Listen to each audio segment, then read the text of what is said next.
comes from the Arizona Inn, a four-diamond, family-owned historic resort hotel and restaurant on Elm Street near the U of A. Information is at arizonainn.com.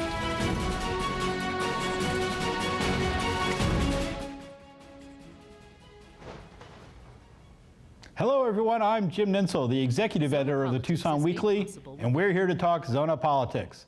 Joining me to talk about next week's city election and much more, Arizona Daily Star political reporter Joe Ferguson and Tucson Weekly staff reporter Danyelle Khmara. Thanks to both of you for being here. Thanks for having me. Let's get started right with the big Ward 6 race coming up in the city election next week. We have Steve Khmara seeking a third term on the Tucson City Council. He's facing Republican Mariano Rodriguez. Joe, who is Mariano Rodriguez? Mariano made a lot of news last year when he came out and supported Trump.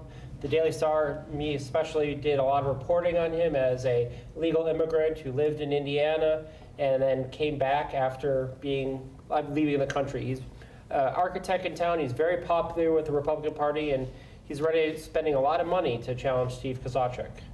And Danyelle, Steve K, speaking of spending a lot of money, Steve K took a vow of poverty in this race. He said he wasn't going to raise any money.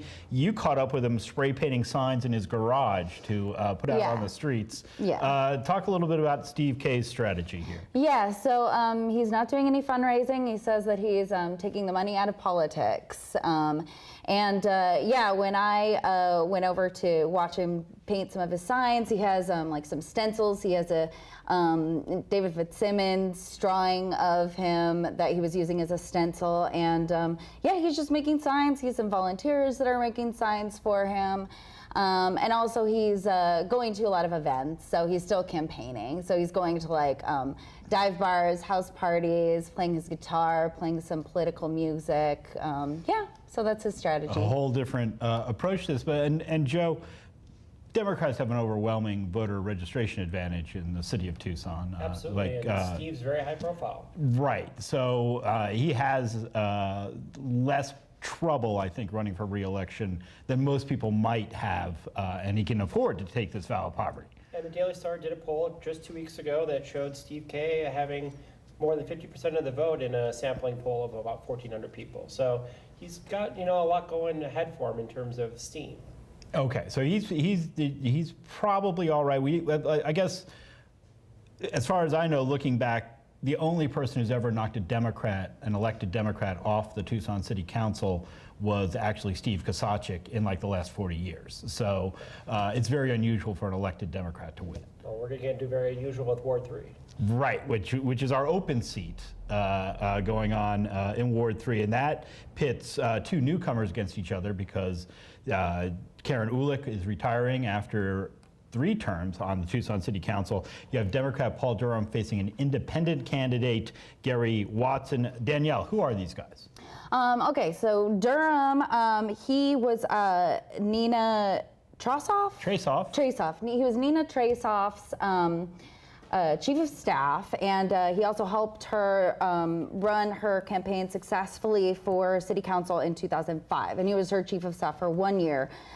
Besides that, he has a law degree from Stanford, and he was an attorney in corporate law for 20 years. Now in Tucson, he's a huge advocate of solar, so that's kind of one of his big platforms that he's running on. Yeah, during his, when he was campaigning during the Democratic primary for the Ward 3 seat, he rode around Ward 3 on his bike, and he says he knocked on 4,700 doors during his campaign. So that's a little bit about him. And then Watson, he's a firefighter, he is a fire captain, and he's also a teacher with JTED, and he's been with them for 9 years. JTED is like a high school career training, and him and his wife started the EMT program there. He's also a union president, and he was with the Republican Party, and he's Durham has been pointing out that he voted for Trump, which he did, but he told me that he voted for Trump because he thought there was 2 horrible candidates, and that he didn't vote for Trump in the primary, and that he even voted for Obama in the past. So he, even though he's been a Republican for a long time, local Republican officials said that he wasn't in line with their values, and they didn't want him to run as a Republican. And he also told me he's been tired of the divisiveness between the 2 parties, so he's running as an independent.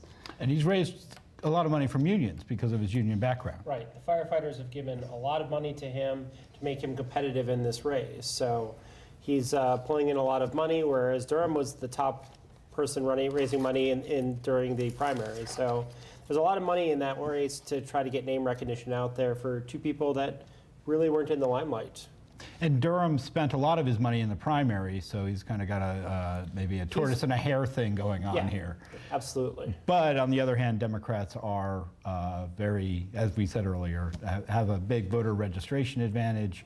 And I think the whole effort to tie him to Trump is obviously to get Democrats energized about going out and voting against it. And the Pima party went out and put out a mailer saying, vote for these Democrats. You don't want to vote for the 2 guys supporting Trump. And so they've been trying to tie both Rodriguez and the Ward 3 candidate to Trump as much as they could. And this probably isn't going to see a huge turnout, right, Joe? I mean, the city elections rarely break 40%. I mean, this is the top of the ticket, and it's an all-political season. So unless 204 is bringing in a lot of people, you should expect, higher than 35%. Right, and Prop 204 was actually the next thing I wanted to talk about, which is the Strong Start initiative, and that's the effort to raise the sales tax by a half cent in order to pay for early childhood education. Danielle, you've dug into this. Tell us a little bit about how Strong Start would work. Yeah, so Strong Start, the idea is that, so it would be a half-cent sales tax, and it would raise enough money to send 8,000 children to high-quality preschools. And so basically, obviously there's a lot for passing this because early childhood education is so important. It helps people in a bunch of different ways. It makes it so that obviously not obviously, but when they get older, they tend to have higher education, less criminal records, they have longer, more stable relationships in their lives. There's a bunch of studies that show the benefits of early childhood education. But as far as people being against this proposition has to do with they don't want there to be another sales tax. Also, they say that there's not enough regulation written into the proposition, whereas proponents of the proposition say that it's not the time to write the regulation in. It is written that the council would pick a commission that would decide things like it would be preschools would be paid for on a sliding scale, and the commission would decide how that sliding scale works. In terms of the income of the parents. Exactly, yeah. The commission would decide what schools people can send their children to, what schools are considered high quality. And so people that have a problem with it, that's been one of kind of the big issues, is that stuff's not written into the proposition. But once again, proponents say that it shouldn't be, because then it will be up to the city council to kind of decide these things and to make changes if there needs to be any changes. So it'll be more flexible. And that's one of the big concerns about this, is the so-called lack of accountability that critics are pointing to. There's a lot of people concerned about it, and there's a lot of Democrats concerned about it. So this has split the Democratic Party locally on an education where Democrats usually turn out to support educational issues. And so we've seen people defect from it, turn around, say that they can't vote for it. Most of the city council themselves have said they have concerns about it. So, it's going to be a very close election, I suspect. Right, because you can expect Republicans to reject a sales tax, but you generally think that the Democrats are going to be behind something like this, as you said. But if you're not finding good support among Democrats, you're in trouble with an election in this town. Yeah. So I guess we will see how this comes together. But there's also a zoo proposition, Joe, a tenth of a cent for 10 years to improve the zoo. The Zoo has a lot of infrastructure problems. It's a very old zoo, and in terms of being able to build new habitats, to be able to maybe restart a breeding program, to really make it a competitive zoo against others across the country, the zoos are saying that they need more money, and it can't come from the city, it seems, so they're pushing this initiative on their own. And you had some polling numbers on this as well at the Star? People like the zoo. And what do they think of 204? It's tight. It really is. I mean, people outside of the county are more against 204, but inside the city, it's fairly close to a margin of error right now, with most people, a little more people supporting it, but not many more. That's going to, I think, be a tough hill for the proponents of 204 to climb. We'll see if people like zoo animals more than they like kids in this town, I guess. That's what it's down to, but that leads to Oro Valley, then. And indeed it does. It does. Let's see. So we also have a question about raising salaries for the council. Joe, this never passes. This is the perennial question. It's been asked 7 times in the last 20 years. It's a third-party group that's appointed by the council where they look at the numbers and then they decide whether or not that should go on the ballot. So this isn't the council self-serving themselves, giving them a raise. It's more about this group that keeps recommending it and then letting voters decide. There isn't a candidate that's running right now that says, yes, we have to have this. So we will see. Let's shift over to Washington. Jeff Flake gave a really blistering speech on the Senate floor going after Donald Trump and announcing that he would not seek re-election. Danyelle, what did you think of Jeff Flake's speech? I mean, I thought he gave a great speech. I thought it was moving, and I think a lot of people that don't like Trump's agenda liked his speech, but then they also felt like, oh, well, how come you're giving this speech and saying that you're going to stand against it while you're saying that you're not going to run again? But it also opens up a lot of interesting possibilities as far as who is going to take his place. And, I was out at the Democratic primary forum the other day for Democrats who would like to run for that seat that you were hosting. And, I'm talking about McSally's seat. Yeah, let's hold off on that. Let's not get to that just Getting yet. ahead of myself. Joe, I had certainly heard a lot of complaints from conservatives over the last year or so about Jeff Flake being a flake, that he wasn't being conservative enough. He was too liberal, which, if you look at his voting record, is a little bit surprising to hear from folks. But nonetheless, I think he would have had a really hard time defeating Kelly Ward, the former state lawmaker who lost to John McCain last time, but was coming back for a shot at Flake. And I think the polling numbers were showing that he was really in trouble. Had you been hearing complaints from conservatives about Flake? Certainly. It goes in line with complaints about John McCain himself and follows to Jeff Flake. And so people like Kelly Ward have built out, a group of people that really want to see change in terms of the Republican Party. And with being anointed by Bannon as, the right choice, she's got money in the bank account and she's got fire in people who really want to see a change in terms of Republican politics to more coincide with Trump ideology, it seems. And we do know Ward is in the race. Jeff Flake is not in the race. Who else is now considering it? Because I think the strategy for Jeff Flake in this was to, recognizing that he was not going to defeat Kelly Ward, to step aside and hope that a stronger candidate came along to take her on. Because I think, the same things he was saying in his speech about Donald Trump, in his mind, apply to Kelly Ward as well. So who's waiting in the wings here? It's a $64,000 question. Everybody's asking whether or not two-term Republican Martha McSally is going to get in the race. There have been, a lot of speculation, a lot of people talking about it, but until we hear from Martha herself, we won't know. But that's the biggest person being discussed right now. But we also hear Robert Graham, the former chair of the Republican Party. But does he have much of a constituency out there, Robert Graham? I think he's built some over the years, but it'll be interesting to see if Robert Graham can raise the money that you need for a statewide race like this, where you're going to be facing a Democrat who's demonstrated she can raise a lot of money. In the form of Kirsten Sinema, who's the Democrat one of the Democrats in this, but certainly the most high profile. Absolutely. Since she jumped into the race, expecting to face either Kelly Ward or Jeff Flake. And I think now we'll see who she ends up facing, and that could scramble the dynamic for Kirsten Sinema, too. Who's a fairly cautious politician and probably really had to game out whether she wanted to move from Congress to the Senate. It was a safe seat, and now she's got a really tough fight ahead of her. And so Martha McSally, we still don't know whether she's going to get into this race or not. But Danielle, do you think Martha McSally might face some of the same criticisms as Jeff Flake? We are already hearing some conservative groups come out and complain that she is not conservative enough.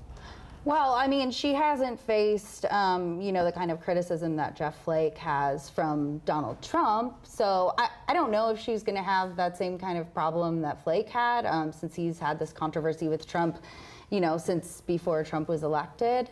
Yeah, I mean, we'll just have to see. And certainly her voting record, again, I think she's the most reliable vote in the House of Representatives or among congressional delegation in favor of Trump's agenda. If you look at that 538 tracking, but Joe, I certainly heard Club for Growth doesn't want her in this race. Freedom Works doesn't want her in this race. They told her to stay put. You're probably hearing the same thing. I have, and I mean they put a lot of money already on the ground in terms of helping her win CD2 for another 2 years, and they don't want to lose what they think is a good race where they can still beat Democrats.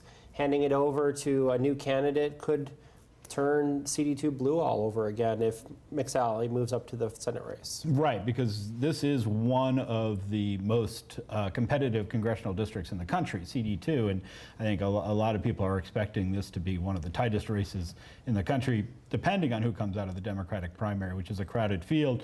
And before we get into that field, assuming McSally steps out, there isn't really much of a Republican bench that we're hearing much about yet, right? Not yet, but I think everybody's waiting in the wings to see what McSally does. Right, and I mean, there are a few people out there who could conceivably get into David Gowan, for example, the former Speaker of the House, ran for Congress last time. He had to drop out of the race before the primary because of various problems that he was facing, but certainly he has the fire in his belly to run for Congress, so he might be someone. And he's been out there at political events talking to people, so we'll see what happens. He's aiming for the state Senate at this point, but it's easy to shift gears if that's this early out, sure. But he had trouble fundraising, I think, in the congressional race, and now he's not even Speaker of the House, which also reduces his ability to reach out to folks who write checks. Sure, but if they're writing checks for Martha McSally, they got to find somebody to write a check to, and so if you become the prohibitive nominee in CD2 as a Republican, there's going to be money for that candidate, whoever it shall be. Right, and at this point, the way people, our candidates raise a lot of money, but these third-party groups dwarf their spending when they roll in. On the Democratic side in this race, we have 5 candidates. We have 4. Wait, Joe? Six? Who's Six candidates. I've heard from a candidate out in Cochise County. She's a farmer, and she just jumped into the race a week ago, and so we've now got 6 candidates. We'll learn more about her in the coming days. I'm going to talk to her tomorrow, matter of fact. I look forward to hearing about her. Otherwise, we have former Congresswoman Ann Kirkpatrick, former state lawmakers Matt Hines and Bruce Wheeler, former Army Assistant Secretary Mary Makiea, and hotel manager Billy Kovacs.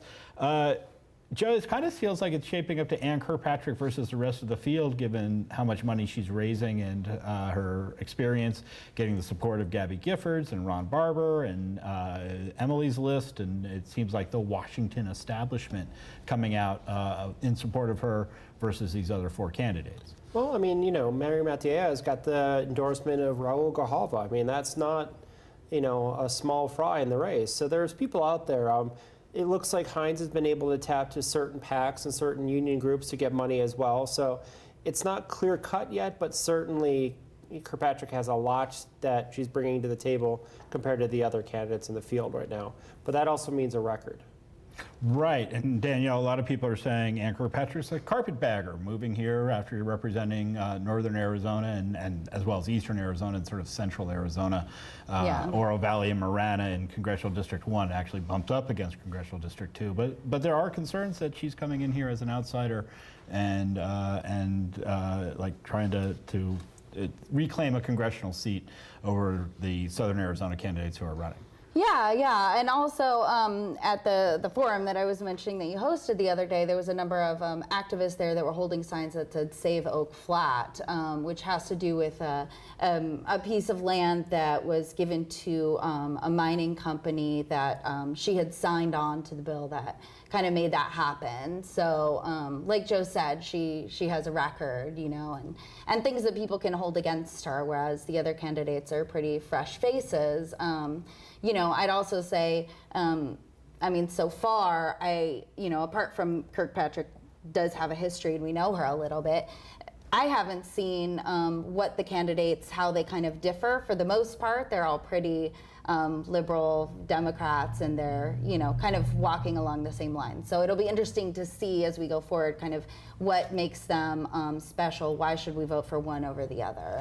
And with Kirkpatrick, she did respond to that at that forum, and had a reason saying that she had wanted to get involved with that legislation because she said she wanted to have a seat at the table, specifically because of this one part of that land called Apache Leap, which is sacred to the indigenous tribes of the area, and she said that she wanted to have a seat at the table to make sure that that part of the land was saved, which I'm not sure if that. I don't think that it's quite worked out if that is going to be saved or not yet.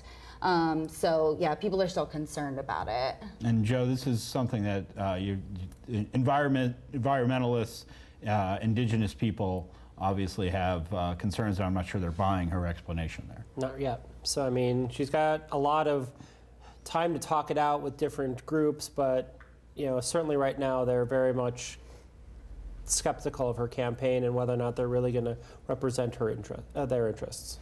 And are you seeing much difference? Danielle mentioned it didn't seem like a lot of difference on a lot of the issues. I know we asked some questions. You raise your hand if you're in agreement. They all put their hands up on a whole wide variety of issues, from Planned Parenthood to the Rosemont mine opposition to Medicare for all. Well, I don't know about Medicare for all, but certainly the Affordable Care Act and supporting that.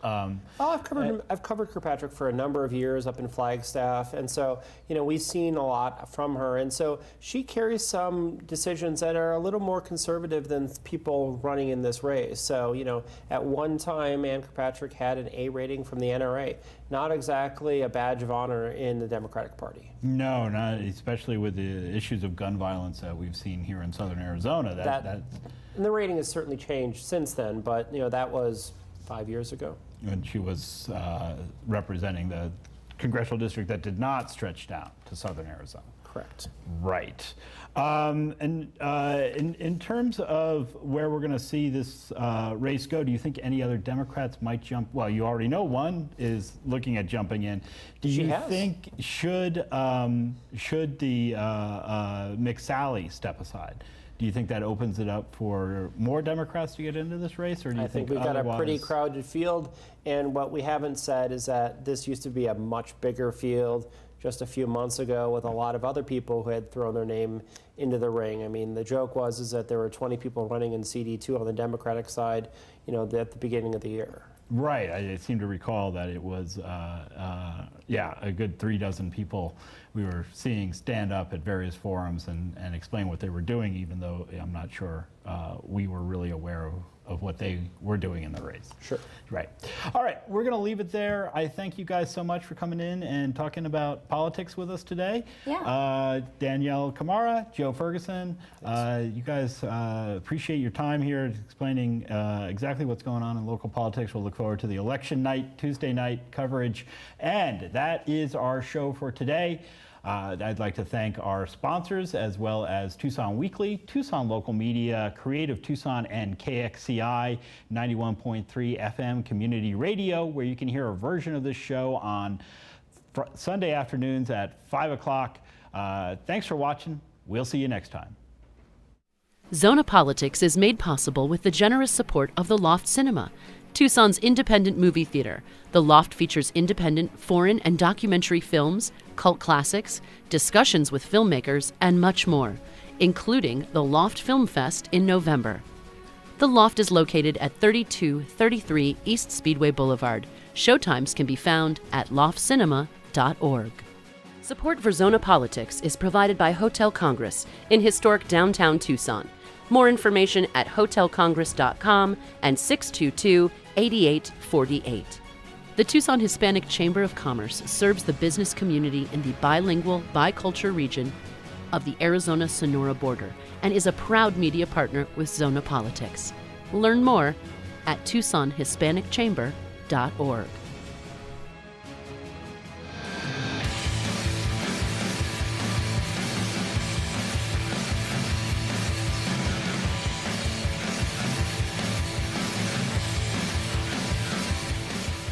All of these young people from the community come together, actually get up and do something.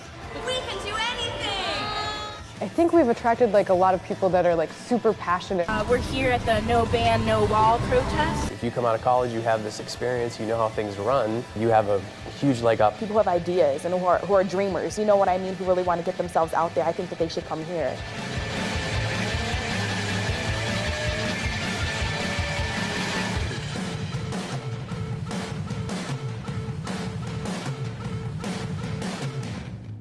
Zona Politics is hosted by Tucson Weekly senior writer Jim Ninsel. The program is produced by Jennifer Powers Murphy and Danny Vinnick and edited by Jim Rundle. Special thanks to KXCI, Tucson Weekly, Brink Creative Digital, and all supporters who provide crucial funding for the program. Learn more about Zona Politics at zonapolitics.com and be sure to follow us on Facebook and Twitter